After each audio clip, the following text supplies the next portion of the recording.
Ethan Vance sat in the cold, sterile confines of the briefing room, his fingers tracing the edge of a tablet displaying the latest incident report. The fluorescent lights buzzed faintly overhead, casting harsh shadows on the faces of his team. A handful of men and women, all seasoned hunters, sat rigidly, their faces grim. The air was thick with tension as Director Kane strode in, his polished boots echoing against the tiled floor. The breach occurred at 0300, Kane began, his voice as sharp as the creases in his uniform. Containment level Omega. 3 subjects escaped, and they've made it past the perimeter. He tapped the tablet in his hand, bringing up a holographic display of the Nevada desert. Red markers blinked across the map, scattered like drops of blood. Your mission is simple: locate, contain, or terminate. We cannot afford for these things to remain out there. The image shifted, showing a grainy photograph of the first escaped bioform. Its body was a grotesque amalgamation of sinew and translucent flesh, its limbs too long and tipped with claws that seemed to twitch even in the still image. Its face, if it could be called that, was a hollow mask, its features distorted as though melted. Ethan felt a knot tighten in his stomach. He had seen worse, but something about this one unsettled him. "What's the intel on these things?" asked Sergeant Harris, his voice laced with skepticism. "They look half dead already." "They're not dead," Kane snapped. "And they're not mindless. These are adaptive prototypes, engineered for combat scenarios. You underestimate them, and you'll be their next meal." Ethan didn't flinch at the director's words, but he caught the flicker of unease in his teammates' eyes. He'd been on dozens of retrieval missions before, seen what these experiments could do, and he knew better than to let his guard down. But this breach felt different. Omega-level subjects weren't just dangerous, they were mistakes that shouldn't have existed in the first place. "Gear up," Kane ordered. "Your wheels up in 10.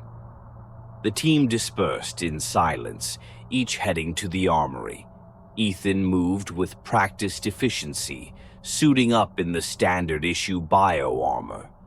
The material was lightweight but reinforced with a synthetic alloy capable of withstanding most biological attacks. He checked his weapon, a customized pulse rifle loaded with neural disruptor rounds designed to incapacitate rather than kill. Killing was always an option, of course, but management preferred to preserve their investments whenever possible. 10 minutes later, they were aboard a blacked-out transport helicopter slicing through the night sky. Below, the Nevada desert stretched endlessly, its barren expanse illuminated only by the pale glow of the moon. Ethan stared out the window, his mind replaying Kane's words. Adaptive prototypes, engineered for combat. The implications made his skin crawl. What kind of monsters had the scientists in Omega created this time? The helicopter touched down near a rocky outcrop, the rotors kicking up clouds of dust. The team disembarked in silence, their boots crunching against the arid ground. Harris activated a portable scanner, the device emitting a faint hum as it searched for traces of organic signatures. Ethan held his rifle at the ready, his eyes scanning the shadows. "Got something," Harris muttered, pointing toward a ravine about half a mile ahead. "Thermal spike. Could be one of them." They moved as a unit, their formation tight and deliberate. The desert was eerily silent, the only sounds their footsteps and the occasional rustle of wind. As they approached the ravine, the scanner began to beep faster, its signal growing stronger. Ethan motioned for the team to halt. He crept forward, his rifle trained on the rocky terrain. The faintest movement caught his eye, a glimmer of something wet and glistening. Then it emerged. The bioform was even more grotesque in person. Its translucent skin shimmered under the moonlight, revealing a network of pulsing veins and a grotesque, jelly-like mass shifting within its torso. Its limbs ended in talons that scraped against the rocks as it moved, its head tilting unnaturally to observe the intruders. For a moment it froze, its hollow eyes locking onto Ethan. "Contact!" Harris shouted, raising his rifle. The creature lunged with inhuman speed, letting out a shriek that reverberated through the ravine. Ethan fired instinctively, the disruptor rounds striking its torso. The bioform recoiled, its translucent flesh rippling like water. But it didn't go down. Instead, it twisted its body, claws raking through the air as it targeted Harris. Ethan surged forward, his pulse rifle firing in controlled bursts. The bioform turned its attention to him, its movements erratic but calculated. It lunged again, and this time, Ethan caught a glimpse of something in its hollow eyes. A flicker of recognition, or perhaps desperation. The thought rattled him, but there was no time to dwell on it. Harris managed to flank the creature, delivering a point-blank shot to its lower limbs. The bioform staggered, emitting a guttural wail that sounded almost mournful. Ethan hesitated, his finger hovering over the trigger as the creature collapsed to the ground. It writhed, its talons clawing weakly at the dirt before finally going still. "Neutralized," Harris said, his voice shaky. Ethan approached cautiously, his rifle trained on the creature's lifeless form. Up close, it looked less like a monster and more like something pitiable. Its chest still quivered faintly, as if it were trying to breathe. "Ethan," Harris called. "You good?" Ethan nodded, but his mind raced with questions. That moment of hesitation, the mournful cry, was it possible this thing had felt fear? Pain? He pushed the thought aside. There would be time to analyze later. For now, the mission wasn't over. They radioed back to base, reporting the kill, and prepared to move on to the next target. But as they trekked deeper into the desert, Ethan couldn't shake the feeling that the hunt was only just beginning, and that they were the ones being hunted. The fluorescent lights in the decontamination chamber buzzed as Ethan scrubbed the blood and viscera from his armor. The water ran red before swirling down the drain, leaving his hands trembling beneath the spray. His mind was stuck on the creature's final moments, the way its chest had risen and fallen as if fighting to breathe, the sound it made that felt closer to sorrow than rage. The chamber doors hissed open, and Sergeant Harris entered, his face pale but set in a grim expression. "Kane wants us in the debriefing room. Now," he said, his tone clipped. Without waiting for a response, he turned and left, leaving the door ajar. Ethan quickly dried off and followed, his boots squeaking against the polished floor. The debriefing room was cold and impersonal, with steel walls and a long table where the team sat in tense silence. Kane stood at the head of the table, his eyes narrowing as Ethan entered. "2 targets remain," Kane began, wasting no time. "Satellite imaging has picked up heat signatures in the foothills to the east. Subject Omega-2 is likely holed up there. Your team will move out in 1 hour. Any questions?" Ethan opened his mouth, then hesitated. The team wasn't prone to questioning orders. Still, the memory of the bioform's behavior nagged at him. He finally spoke. "Director, do we know anything about how these things think?" The first one seemed to hesitate before it attacked. It wasn't purely aggressive. Kane's jaw tightened. "You're not paid to psychoanalyze the targets, Vance. They're engineered for adaptability. Hesitation could be an error in their programming, nothing more." Ethan held his tongue but felt a growing unease. Kane's dismissive tone wasn't new, but it felt like deflection this time. After the briefing, as the team dispersed, Ethan lingered. When the room was empty, he slipped through the side corridor that led to the research wing.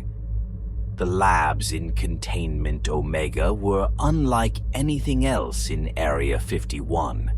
Unlike the sterile, orderly environments he was used to, this wing felt wrong. The air was colder, the lighting dimmer, and the walls were lined with observation windows into empty chambers. Ethan's stomach churned as he passed one room and caught sight of a large tank filled with cloudy fluid. Inside floated a malformed creature, its limbs fused together in a grotesque knot, its mouth stretched wide in a silent scream. He reached the central database terminal and scanned his credentials. The system resisted at first, locking him out with a red "Access Denied" screen. Ethan frowned. His clearance was high, but not high enough. Looking over his shoulder, he found the lab eerily quiet. No guards, no staff. He reached into his pocket and pulled out a small device, a hacking tool gifted to him by a friend in the tech department. He hesitated for a moment, then connected it to the terminal. The screen flickered and lines of code scrolled rapidly before the system unlocked with a soft chime. Ethan navigated the files until he found what he was looking for: the Omega Project. The folder contained dozens of sub-files, each with names like behavioral conditioning protocols and human bioform neural integration logs. His pulse quickened as he opened the first file. The text was dense, filled with scientific jargon, but one phrase caught his attention immediately: preservation of human cognitive function. The experiments hadn't started with alien DNA. They had started with people. Volunteers, the report claimed, though Ethan doubted the validity of that word. Soldiers, prisoners, even scientists from within Area 51 had been subjected to genetic splicing with alien tissue. The goal had been to create an organism capable of surviving hostile extraterrestrial environments while retaining human intelligence and decision-making abilities. His stomach twisted as he read on. The experiments had gone wrong early. The alien DNA proved too dominant, warping the subjects' bodies and minds in unpredictable ways. Those who retained fragments of humanity became trapped in a perpetual cycle of pain and confusion. Others devolved entirely into instinct-driven creatures with no trace of their former selves. The files detailed their termination orders, one after another. Ethan's hands clenched into fists. These things weren't just failed experiments, they were victims. A faint noise pulled him out of his thoughts. Footsteps. He quickly unplugged the device and closed the files, his heart racing. The door to the lab opened and Kane entered, flanked by 2 security officers. His sharp eyes immediately locked onto Ethan. "What the hell are you doing here, Vance?" Kane's voice was cold and steady, but there was an edge of warning. Ethan tried to think fast, wanted to know more about what we're up against. The reports weren't detailed enough. Kane stepped closer, his face unreadable. Your job is to hunt, not to ask questions. The less you know, the safer you are. He motioned to the guards. Escort him out, and Vance, stick to the mission. The guards led him back to his quarters, their grip firm but silent. Once alone, Ethan leaned against the wall, his mind reeling. He now understood why the bioforms hesitated, why they cried out. They weren't mindless monsters. They were human, at least in part, and they were suffering. The mission orders suddenly felt like a noose tightening around his neck. He couldn't shake the image of that first bioform's hollow eyes.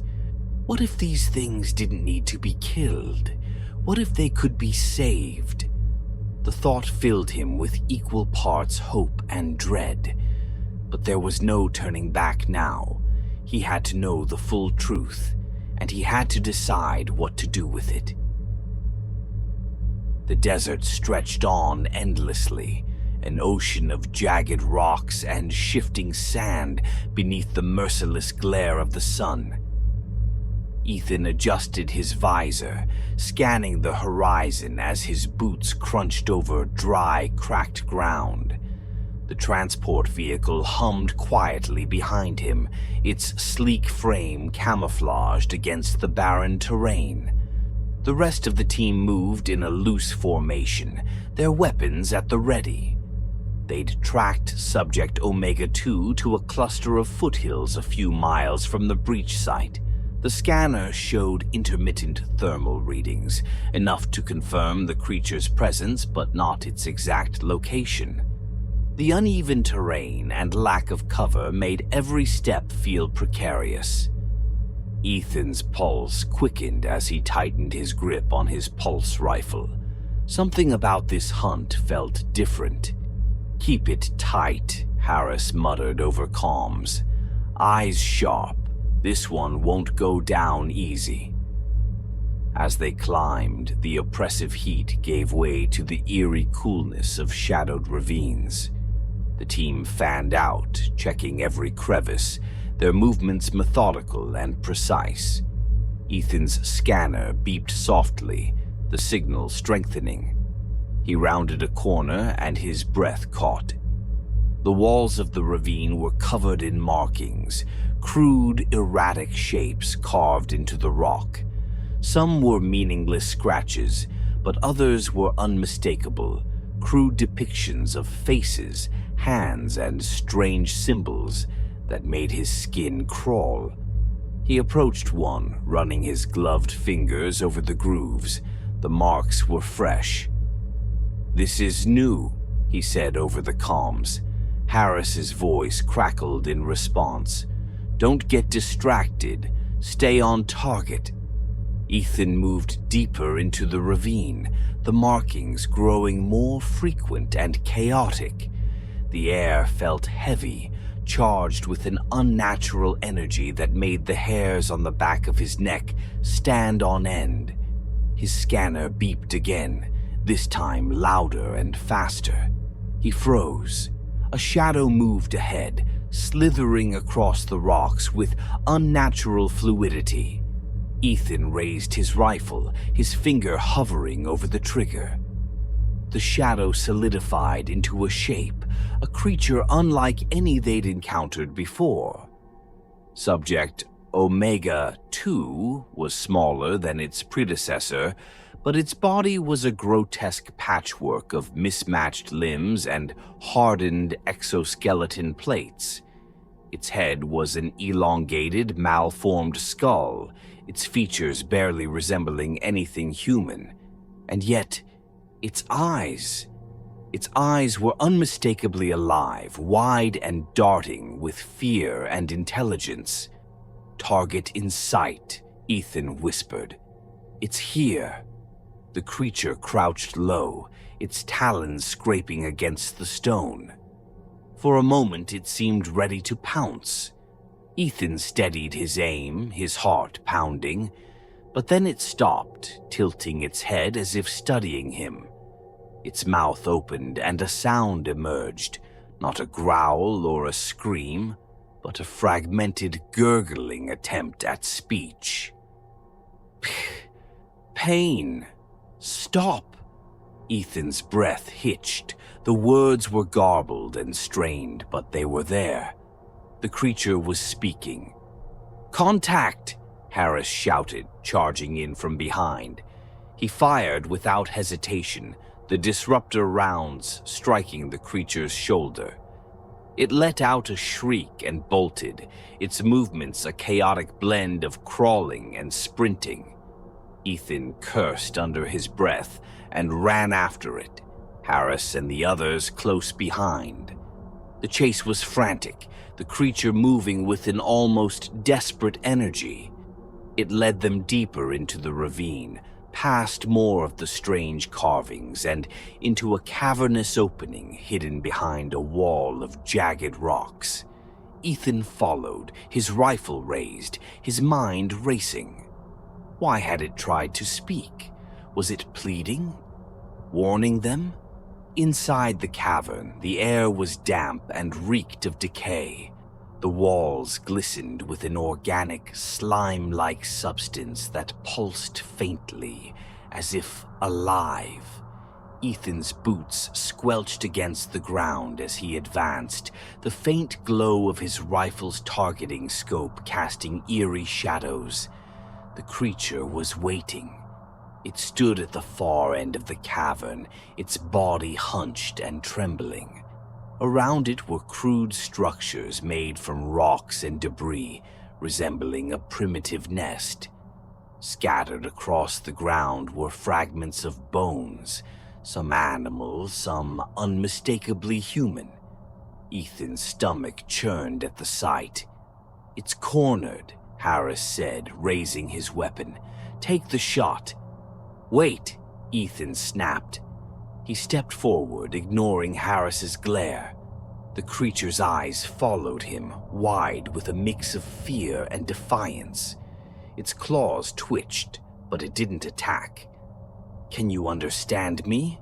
Ethan asked, keeping his voice steady. The creature didn't respond immediately. Then, slowly, it raised one of its malformed hands and pointed to the wall. Ethan turned, his eyes narrowing as he saw what it was indicating. Among the chaotic carvings was a crude depiction of a figure, human in shape but surrounded by monstrous forms. Below it was a single word, etched with painstaking precision: help. Ethan's heart pounded. He turned back to the creature, his mind racing. It wasn't just surviving, it was trying to communicate, to ask for something. "We can't," Harris began, but his words were cut off by a sudden piercing scream. The walls of the cavern began to shift. From the organic growths emerged something new, spore-like pods that burst open, releasing a swarm of insectoid creatures. They were small but vicious, their mandibles clicking as they swarmed toward the team. Chaos erupted as everyone opened fire, the cavern filling with the deafening roar of gunfire and the shrieks of dying insects. Ethan moved instinctively, firing at the swarm while keeping an eye on the creature. It had retreated to the far wall, shielding itself from the chaos. One of the insectoids latched onto his arm, its sharp legs digging into his armor. He ripped it off and crushed it beneath his boot, his mind racing. Amid the chaos, Harris was screaming, his body covered in the creatures. He fell to his knees, clawing at his face as they burrowed into his flesh. Ethan turned, horrified, as Harris's body began to convulse, his skin rippling unnaturally. Within moments, his limbs twisted and elongated, his face contorting into something monstrous. "Fall back!" Ethan shouted, grabbing the nearest teammate and dragging them toward the exit. The remaining team members scrambled to retreat, firing blindly at the swarm. As they fled the cavern, Ethan cast one last glance at the creature. It stood motionless, its eyes locked onto his. In that moment, he saw not a monster, but a being caught in a nightmare it didn't create. Then the swarm surged forward, obscuring his view, and he turned and ran. Outside, the team regrouped, panting and bloodied. Only 3 of them remained. Ethan stared at the cavern entrance, his mind spinning. They'd lost Harris, but the real loss was something far greater. The creature's plea, the carvings, the swarm, all of it pointed to a truth that was becoming impossible to ignore. They weren't hunting monsters. They were silencing survivors. The flames roared behind him, the thick, acrid smoke curling into the desert night like a morning veil. The facility was collapsing, its labyrinthine halls crumbling into rubble as explosions thundered one after another. Ethan Vance ran through the chaos, his battered body aching with every step. The distant cries of the remaining experiments echoed in his ears, a haunting chorus of agony and rage. He clutched the data drive against his chest, the evidence it contained burning a hole in his mind. It was everything. The files, the video logs, the proof of what Area 51 had done to these creatures, to these people, to him. His pulse hammered as he reached the transport vehicle, the wind whipping at his face. Behind him, a voice called out, a rasping, gurgling sound that froze him in his tracks. "Vance!" He turned, his rifle raised instinctively, but it wasn't a threat. It was Subject Alpha. The creature stood amidst the chaos, its body battered and scorched from the explosions. Its frame was impossibly tall and gaunt, its hybrid features even more grotesque in the flickering firelight. Yet its eyes, deep-set and almost human, pierced through him. They were tired, resigned. "You came back," Ethan said, lowering his weapon. Alpha nodded slowly, its elongated head tilting as it regarded him. "Others, gone," it rasped, each word a struggle. "Too late for them." Ethan felt a lump rise in his throat. They had failed to save most of the experiments, the facility's self-destruct sequence ensuring that nothing would escape alive. He had tried to lead as many of them as he could out of the nightmare, but the swarm, the traps, and the collapsing structure had claimed almost all of them.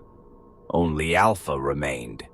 "I have the files," Ethan said, holding up the drive. "Everything. I'll make sure the world knows." Alpha stepped closer, its talons scraping against the ground. Its gaze shifted to the transport vehicle behind him, then back to the flames devouring the facility. "They will hunt you," it said, its voice trembling with effort. "They will bury truth." Ethan clenched his fists. He knew it was right. Kane and his superiors wouldn't let this go. They would cover it up, destroy the evidence, and hunt him to the ends of the earth if they had to. The thought chilled him to his core, but the weight of what he had seen left him with no other choice. "Then I'll fight," he said, his voice firm. "Someone has to. If they find me, they find me. But I won't let them erase what they did." Alpha's head tilted again, its eyes narrowing. For a long moment it was silent, the sounds of the burning facility filling the void between them. Then it raised one clawed hand and placed it gently on Ethan's shoulder. The gesture was awkward, alien, yet unmistakably deliberate. "You different," it said, its voice barely above a whisper. "Not like them." Ethan swallowed hard, his chest tightening. He wasn't sure if Alpha meant the other experiments or the humans who had created them. Maybe both. He nodded, unable to find the words to respond. A deafening explosion shattered the moment, a column of fire erupting from the heart of the facility. Alpha turned to look, its expression unreadable. When it turned back to Ethan, there was a flicker of something, resolve, perhaps, or acceptance. "No place for us," it said. "Not here." Ethan's stomach sank. "You don't have to stay. There's got to be a way. I can help you." Alpha shook its head slowly. "Not what we are. Not who I am." The creature stepped back, its massive frame silhouetted against the inferno. "You tell them what you saw, what they did." "I will," Ethan said, his voice breaking. "I promise." Alpha nodded one last time before turning toward the flames. Ethan's breath caught as he watched it walk back into the wreckage, its movements slow but purposeful. It didn't look back. Within moments, its figure disappeared into the smoke and fire, leaving Ethan alone under the darkened sky. He stood there for what felt like an eternity, the data drive clutched in his hand, the wind carrying the faint echoes of the destruction behind him. The world seemed impossibly quiet now, as if holding its breath. Finally, he turned and climbed into the transport vehicle. The engines roared to life and he drove into the desert, the facility fading into the distance. Hours later, Ethan stopped at the edge of a lonely highway, the stars stretching endlessly above him. He opened the data drive on his tablet, scrolling through the files. Images of the experiments flashed before him, their faces, their pain, their humanity buried beneath layers of alien flesh. He saw their carvings, their desperate attempts to communicate, their pleas for help that had gone unanswered. He took a deep breath and opened a secure connection, uploading the files to multiple destinations: news outlets, independent researchers, whistleblower forums. He knew it wouldn't stop the hunt for him, but it didn't matter. The truth was out now. It would never be buried again. As the upload completed, he leaned back in his seat, his body aching with exhaustion. The night was silent save for the hum of the vehicle's engine, but then faintly he heard something. A sound carried on the wind, soft, almost imperceptible. A cry. Ethan sat up, his heart racing. He scanned the horizon, but the desert was empty. The cry came again, distant yet unmistakable. It wasn't human. It wasn't animal. He gripped the steering wheel, his knuckles white. The experiments were gone. Alpha was gone. Or were they? The cry faded into silence, leaving Ethan alone with his thoughts. He started the engine and drove into the night, the weight of the drive in his pocket, and the sound still echoing in his ears. Somewhere out there, the nightmare wasn't over.